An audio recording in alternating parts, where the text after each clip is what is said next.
I'm especially pleased to welcome Father Jim as a presenter, since he is a member of the committee organizing this conference, and also since I'd like our Marian initiative here at the Institute for Church Life, as it develops, to be an initiative both in scholarship and devotion, because scholarship without devotion withers away, and devotion without scholarship begins to separate from the central life of the university when it is at a university. So I'm pleased to be able to welcome Father Jim, who will speak to us this morning on the return to the sources and Marian theology and devotion in the contemporary church.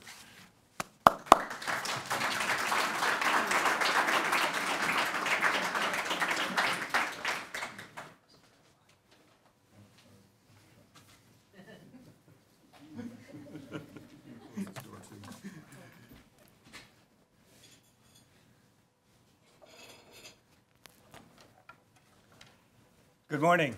Good morning. And blessed feast of Our Lady of the Rosary to all. In case you're wondering, it's not by chance that this conference has been scheduled for this very date. And thank you, John, for that introduction. As I say, I think it's a wonderful day for us to be going deeper into this conference, and I'm pleased to be here with you today. Father Brian Daly taught me that when he prepares a presentation, he always includes what he calls the so what factor. So what I offer now might be considered the so what factor of this conference. What is the importance for the Church today of our investigation of Marian reflection on the eve of the Second Vatican Council? In addition, I hope my remarks may propose to you a context for our discussions as we continue to delve into our theme. However, first I want to confess to you that I cannot claim to be a member of the Theological Academy. While at this point in my life I would be very grateful for a life given to full-time scholarship, this has not been my path. Instead, I've dedicated the last 20 years of my life to another work of the Congregation of Holy Cross dedicated to Notre Dame, Our Lady. The Family Rosary, also known as Holy Cross Family Ministries, as John referred to it, was founded by one of the University of Notre Dame's most famous alum, the servant of God, Father Patrick Peyton of the Congregation of Holy Cross. I think it's safe to say that he and his good friend, Father Ted Hesburgh, had more impact on the Church in America and the world in the 20th century than any other Notre Dame alums. For 13 years, I worked in Family Rosary in Peru, and for the last 7 years, I have coordinated the mission internationally. My work has given me some experience of the Church in the world. It is this ecclesial context that sets the stage for our conference. I hope to speak from this ecclesial perspective.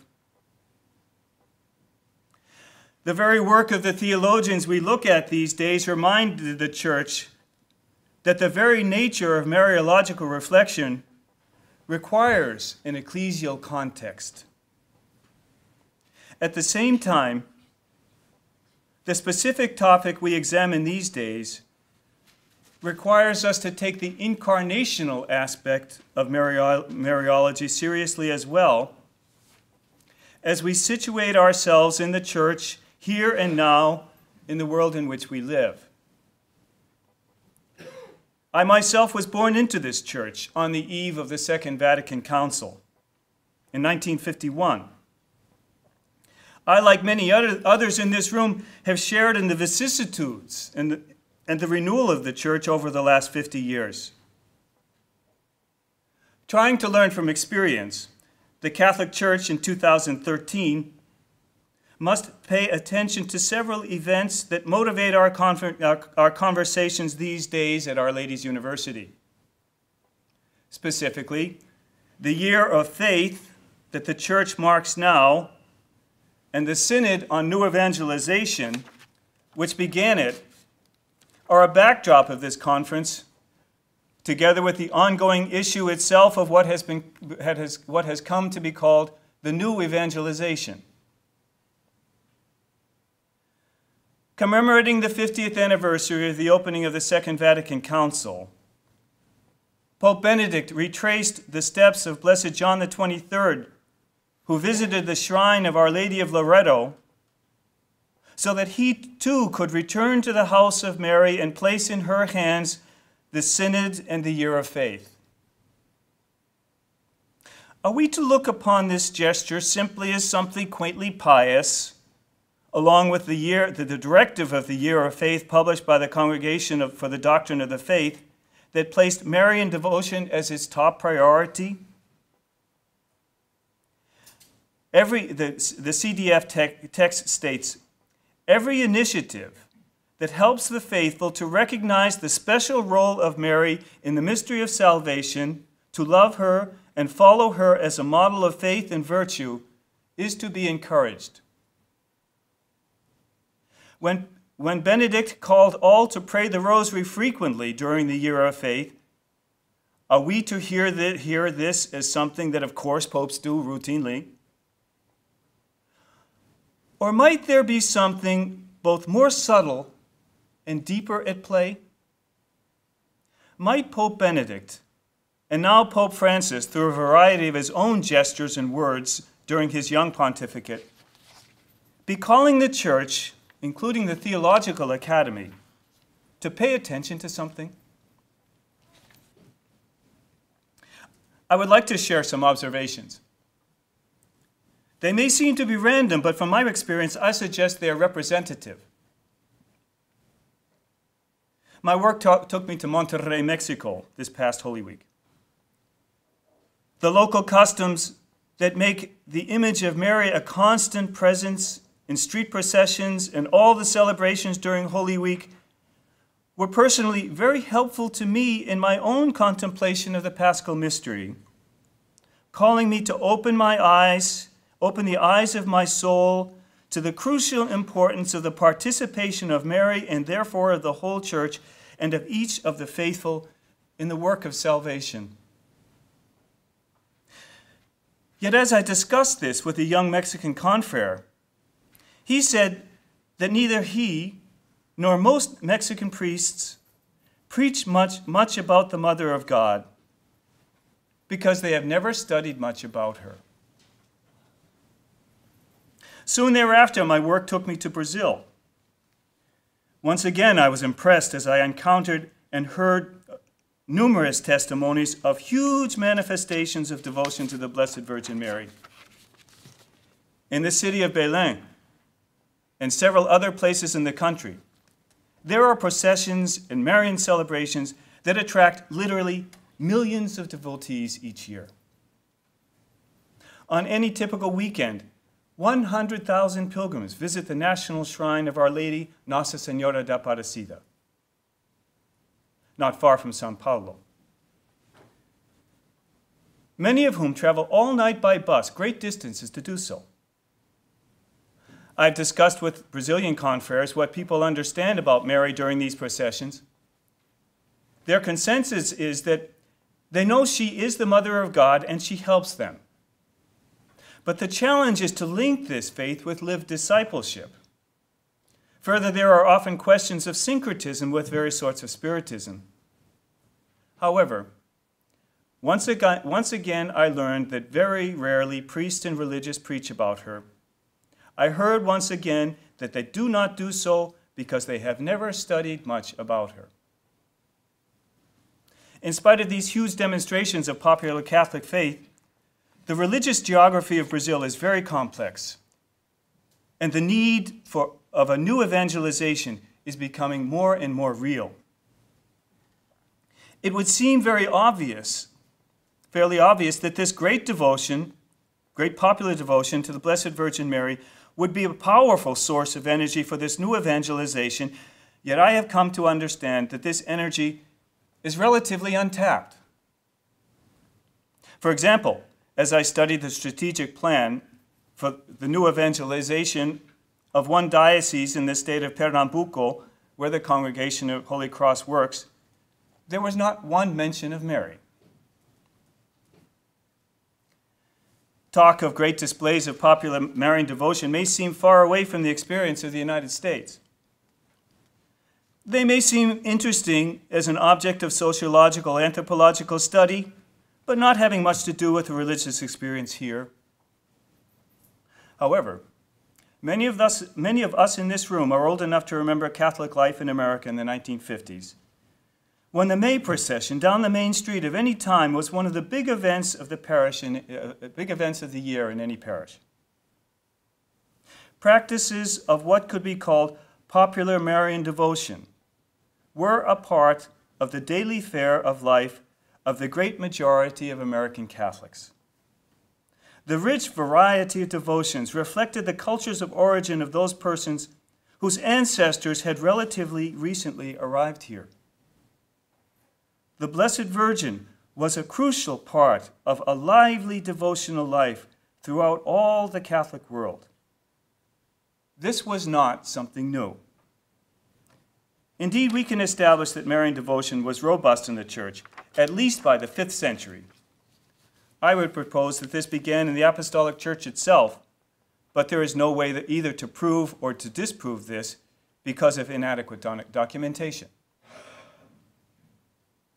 In more recent times, partially due to a series of apparitions of Our Lady starting in 1832 in Paris, Marian devotion in the Catholic Church rose to a particularly high point during the century or so before the Second Vatican Council. Father Brian referred to this last night.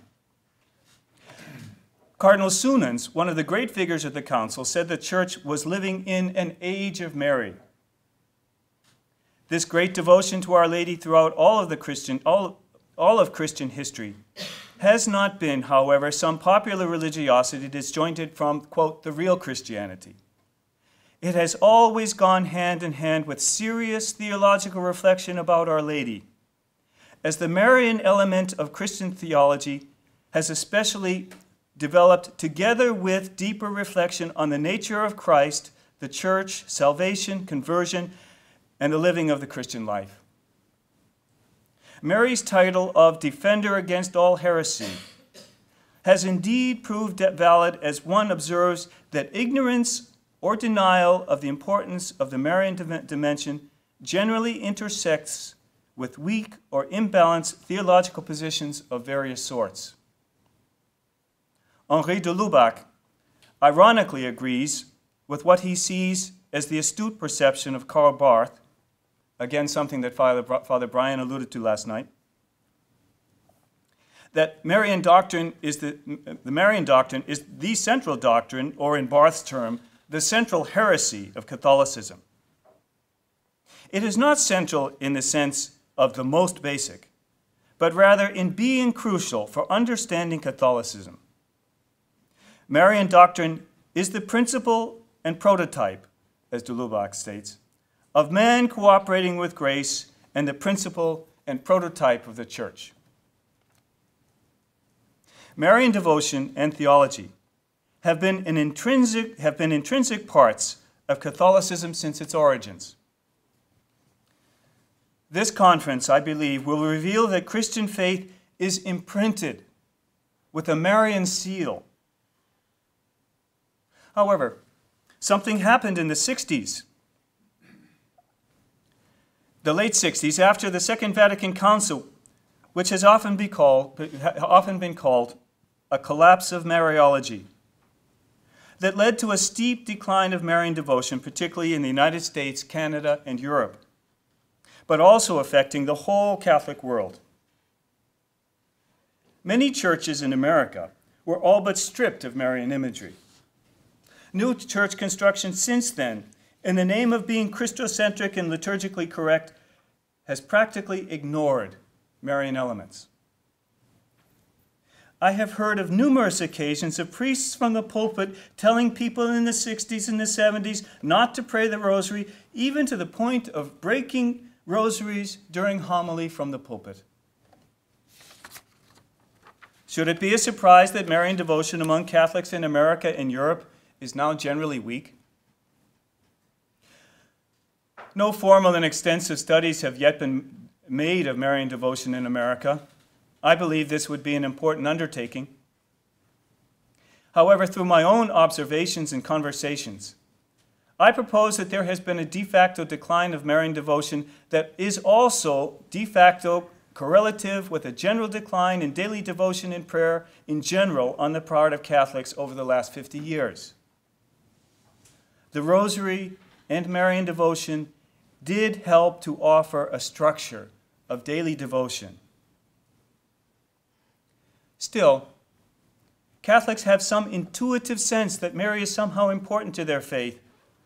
However, this seems to have little definition, theoretically or practically.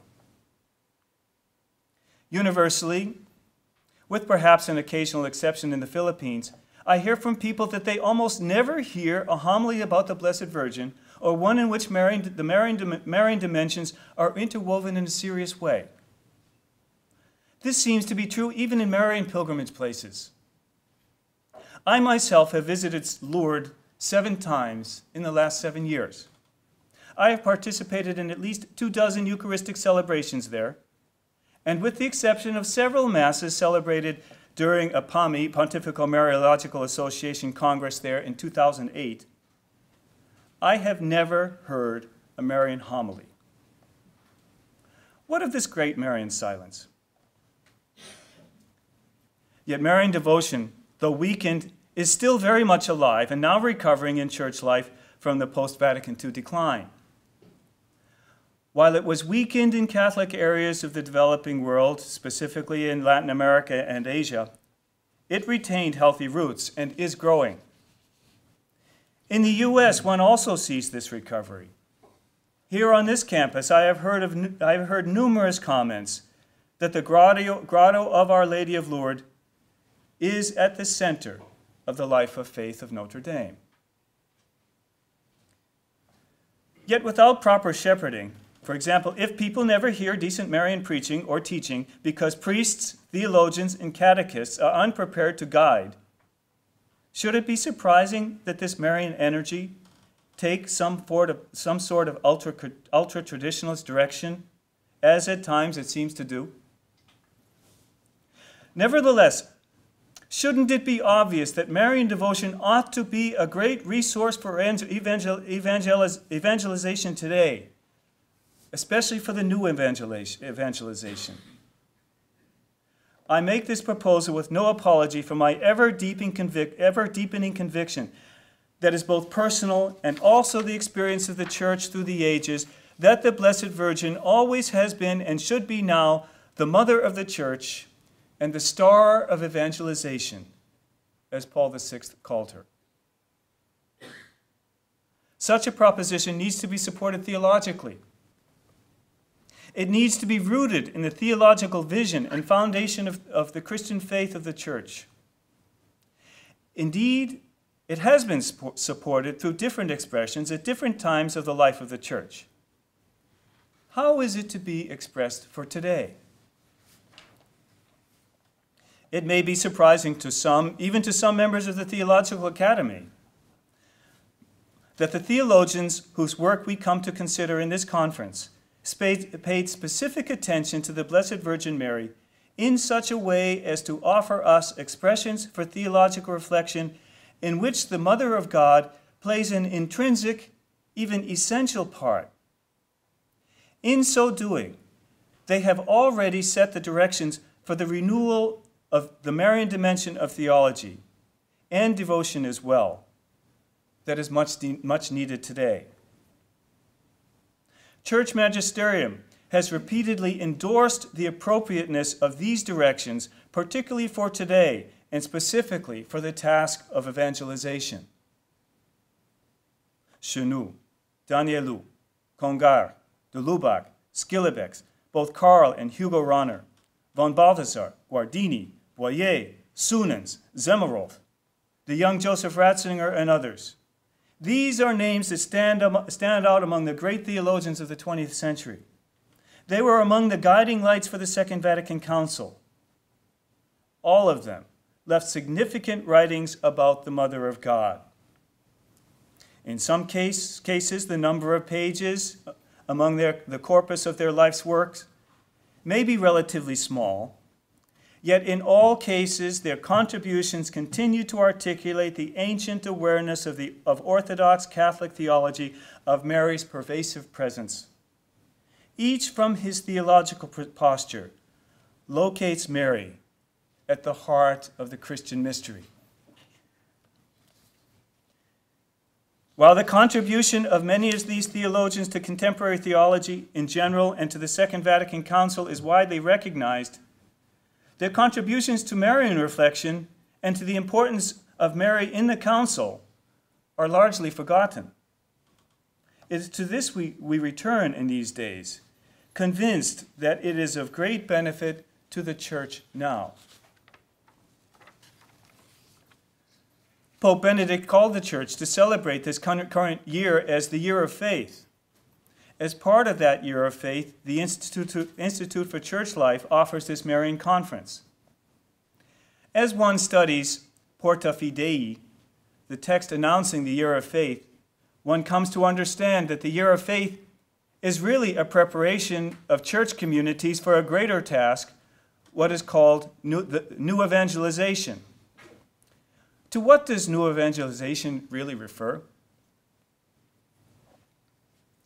Study of magisterial texts from Ad Gentes of the Second Vatican Council through Evangelii Nunciandi of Paul VI, Redemptoris Missio, and other texts of the papacy of John Paul II and of Pope Benedict reveal an expanding awareness of the concept of evangelization.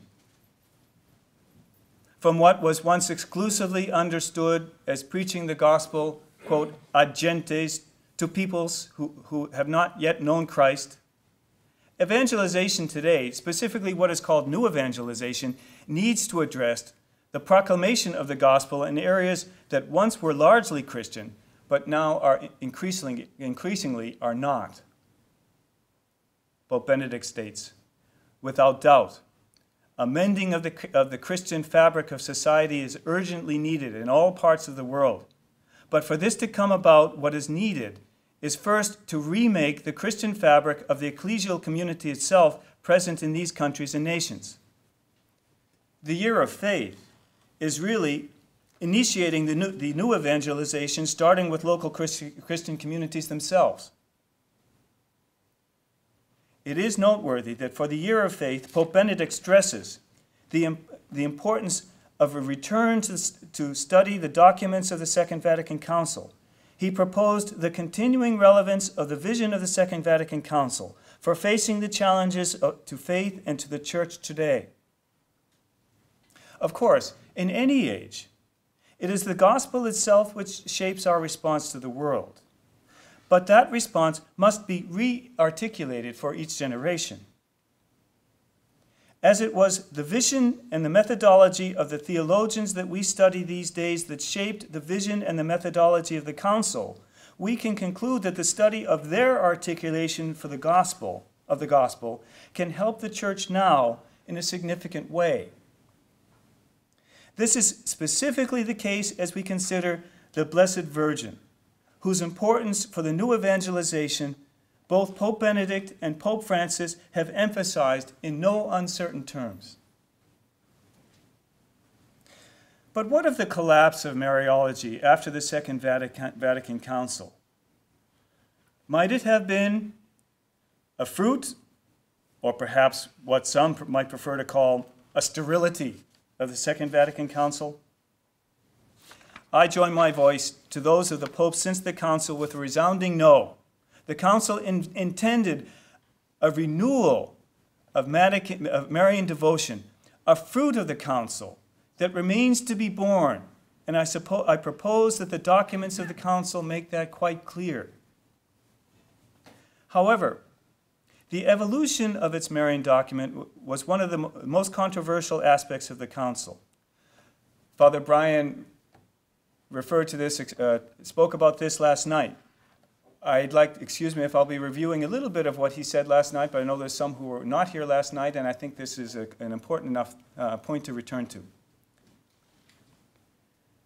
So some may know their story. It reveals much about the influence of the pre-Vatican II theologians and also the shape of this proposed Marian renewal, so it deserves the retelling now. As we have noted, as Father Brian noted, at the advent of the Second Vatican Council, the Marian movement of the Church was particularly strong. It was one of the main currents flowing toward the Council. At the same time, the biblical and liturgical movements had long been gaining attention and promised to be major voices to be heard, as Pope John the 23rd was calling for this great synod for aggiornamento. It was to be a time of opening the windows for renewal. There was a certain compatibility of the visions between the biblical and liturgical movements as the Church looked to Scripture and tradition for light for the renewal of the Church in the modern world. However, what came to be seen as a methodological weakness in the Marian movement seemed out of sync, at least, with the biblical and liturgical thrust. While the biblical and liturgical foundations of Marian doctrine and devotion could not be questioned, in practice, for some centuries, perhaps because it was so strong and unquestioned in the Church, Marian reflection and theology had seemed to have become autonomous and detached from the rest of theology, concentrating much attention on explaining Mary's special privileges. A crucial moment in the Council came as decisions were to be made concerning the magisterial text which the Synod would offer the Church. Given the high importance that Marian devotion had in the Church, many assumed that a separate document would be devoted to Our Lady. However, this proposal itself highlighted the methodological question. Is Mary's place by herself or deeply embedded in the Church, in theology, as she reflects on her Lord, salvation, and on the Church itself? Should there be a separate document, or should a text on Our Lady be included within a bigger dogmatic text? Again, as we heard last night, a draft of a proposed autonomous Marian text had been prepared when this question came for decision on October 29, 1963. The vote taken was extremely close, 1,114 in favor of inclusion of Marian teaching in a larger text to 1,074 in favor of a separate text. This meant that a new text was to be prepared to be included in the dogmatic text of the Church, which became Lumen Gentium. The Marian text became its 8th and final chapter, almost unanimously approved November 21st, 1964.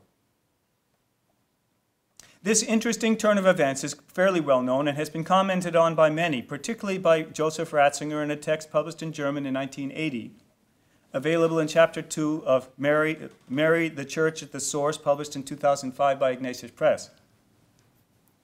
He notes that while the decision of the Council Fathers was necessary and correct, it was not without serious implications of which Pope Paul VI was immediately aware. While Pope Paul attempted to avert or soften a Marian crisis by formally declaring Mary to be the mother of the Church at the conclusion of the Council, the apparent change in emphasis on the Blessed Virgin did to some extent contribute to what became a full-scale collapse of Mariology. Yet the Council Fathers intended a reorientation that would help give birth to a renewal. Examining all the factors that lead to the full-scale collapse is beyond the scope of this paper, having to do with larger issues of hermeneutics and of social and technological change in the late 60s and since. The result is that the Marian renewal is still waiting to happen fully. Perhaps we can return to talk about this during the question and answers. John was asking about this last night. What happened? One simple way I see it is that this intended Marian renewal collided with what was going on in the world in the late 60s. And I'm a child of the late 60s, so I know from experience. The Marian text that the Council Fathers did approve is intentionally meant to serve as a guidepost for that renewal, and it is clear in the writings of the various popes since that they have believed it is suited for this task. Note the conscious adoption of the orientations of Lumen Gentium, chapter 8, in Marialis Cultus of Paul VI, Redemptoris Mater of John Paul II, in the continuing referencing to it in the work of Joseph Ratzinger, Pope Benedict. Pope Francis concludes his recent encyclical Lumen Fidei with a reflection on Mary's faith in relationship to the Church that is certainly in the same line. As previously stated, the Marian reflections of the Ressourcement and other theologians on the eve of the Council shaped to a great extent Lumen Gentium chapter 8. This text has, by and large, been insufficiently studied and deserves much more attention in order to orient Marian devotion today. It is a very dense text. It endeavors to be, and is in fact, the most complete and concise summary of Marian doctrine ever offered in a magisterial text. Study particularly of the sources that shaped it immediately is very important if one is to begin to look deeply into the doctrine it presents. As we can say Lumen Gentium is a guidepost, it is also a milestone by which future Marian reflection must orient itself. Correlatively then, the Marian reflections we will be looking at during this conference as source text for Lumen Gentium chapter 8 are in some way guideposts as well. The various presentations we will hear these days will treat more deeply the perspectives of some specific theologians. At the same time, more general considerations of the Marian perspectives of the Ressourcement and other theologians writing on the eve of the Council can also illuminate their impact on the creation of Lumen Gentium chapter 8, and therefore in the future directions of the renewal of Mariology and Marian devotion. I would like to turn my attention now to several of these points. First, as one notes a desire to look deeply and fundamentally at the role of Marian Christian faith in theology, a particular preoccupation at this time was to find the foundational Mariological principle that would yield a unifying vision of Mary's role. Father Brian alluded to this last night. We find Karl Rahner, Schillebeeckx, and to some extent Congar, and others devoting extensive discussions to this point, each from his own theological system. Probably this became a response to the great amount of literature and devotion being devoted to Mary's titles, her privileges, and her apparitions in such a way as seemingly to detach her from the corpus of theological thought. At the same time, this response, at times this response could also be called a reaction. Congar could seem to write stridently about some tendencies of thought of the Marian movement, particularly during the Vatican Council, so much so. One might think at times that he wanted to reduce Mary's place in the Church. However, his Marian perspective is clearly within the great tradition of the Church, particularly regarding Mary's cooperation with Christ and in our redemption, and her universal maternal role in the mediation of grace. His concern was real and should continue to be important. He was wary of devotion that was out of control in the sense of not well-founded in theological reflection. While motivating a certain piety that could seem to be, quote, very spiritual and at times very powerful and intense, it would be exaggerated, if not downright incorrect, doing no favors for Mary, the Church, nor the devotee. Congar brings his rigorous intellect to bear against a theology, what he calls a theology that is in the school of piety more than a theology that directs piety as its mistress. These efforts to consider Mary from fundamental and unified perspectives certainly contributed to the final decision of the Council not to promulgate a separate Marian text, but rather to include it in what became Lumen Gentium. As noted previously, Joseph Ratzinger commented that this was a correct decision, yet one that was to require a significant shift in Marian thought and devotion, that, to be honest, contributed to the Mariological hiatus after the Council. Nevertheless, it is important to recognize that the ongoing contribution of this apparent Mariological pruning, the more fundamental and unified perspective, should renew our focus on Mary's relationship to Christ, salvation, and the Church in ways that are immensely rich for both devotion and theological reflection. Pope Benedict refers to Mary as the nexus mysteriorum. It's a beautiful phrase, evocative, that highlights her relationship and place in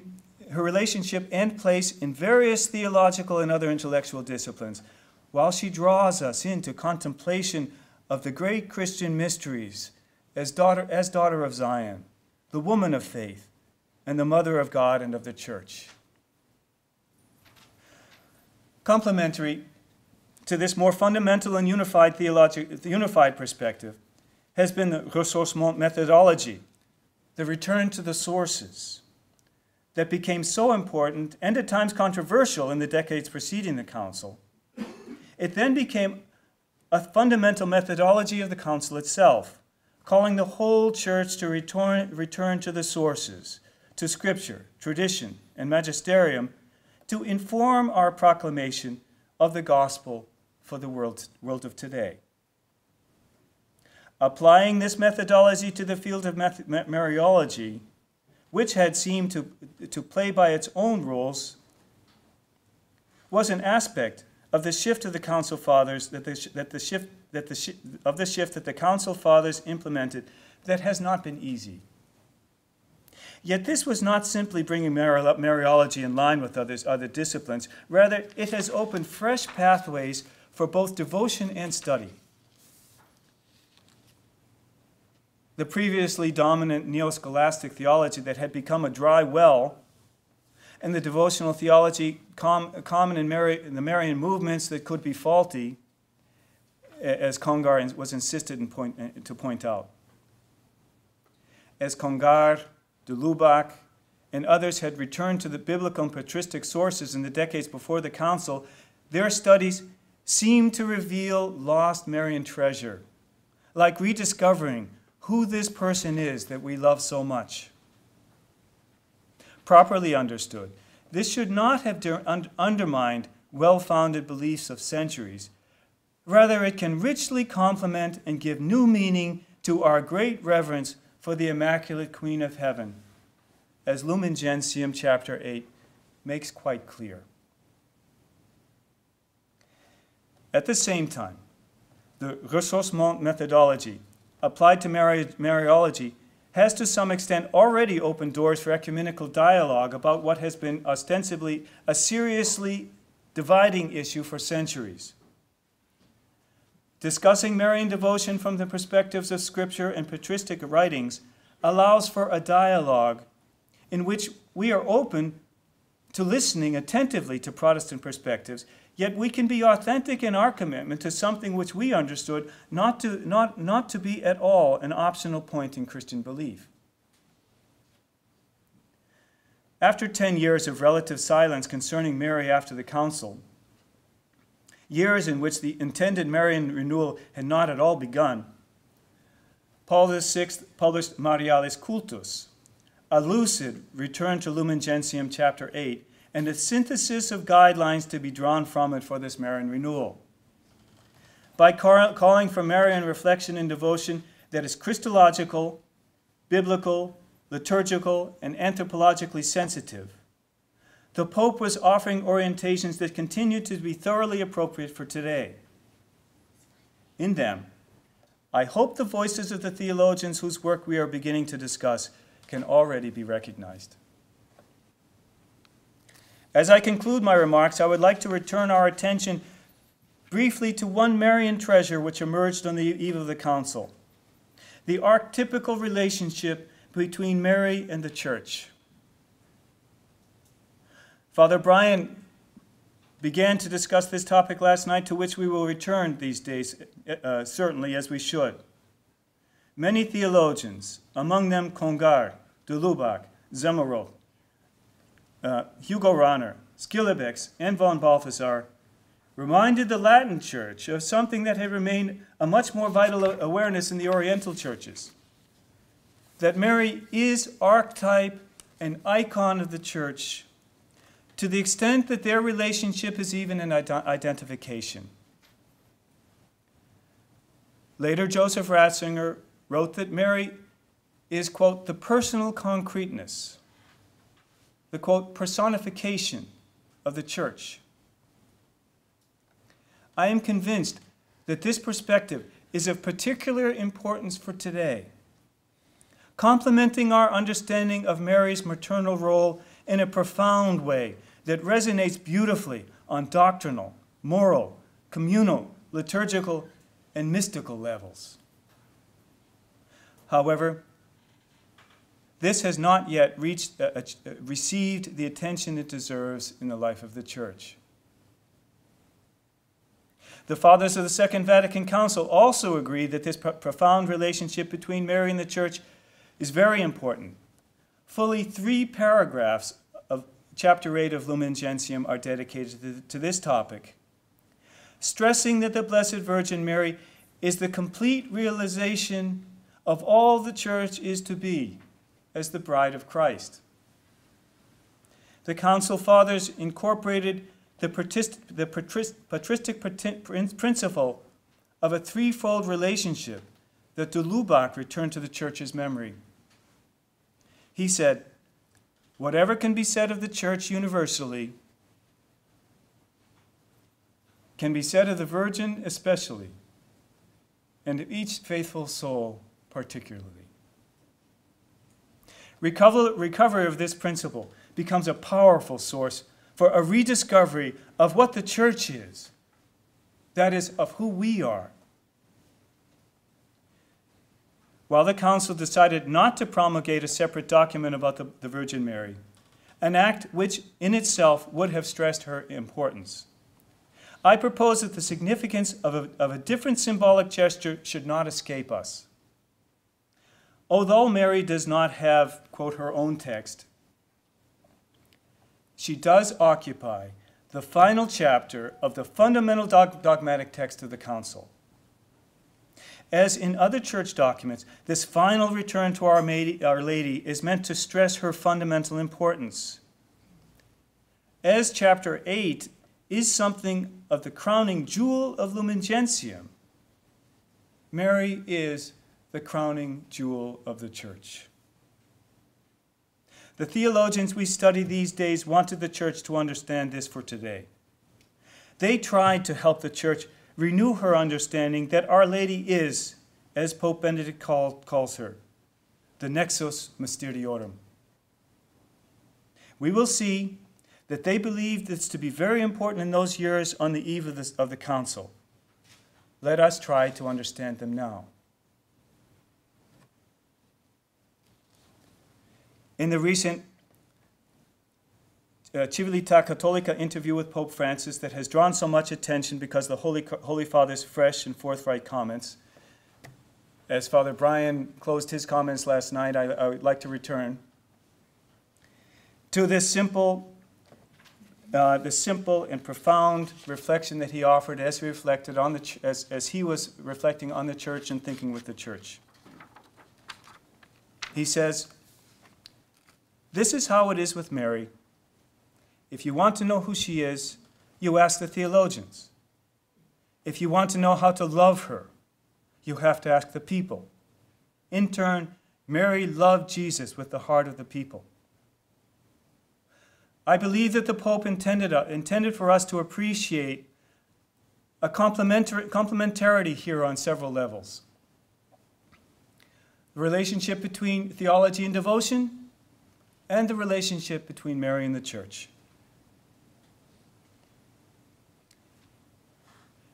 As ever, the people of God around the world love Mary and now long to love her more. Let us offer our theologians' reflections these days in the hope that they will help complement that desire and that love, helping the people of God of today to express who this mother whom they love is. At the same time, we will find out who we are, the Church, so as to love our Lord more and more. Holy Mother of God, Our Lady of the Rosary, guide us and pray for us. Thank you.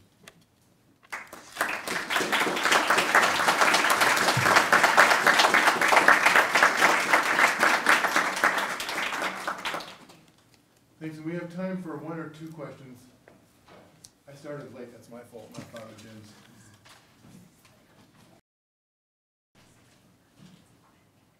Brian.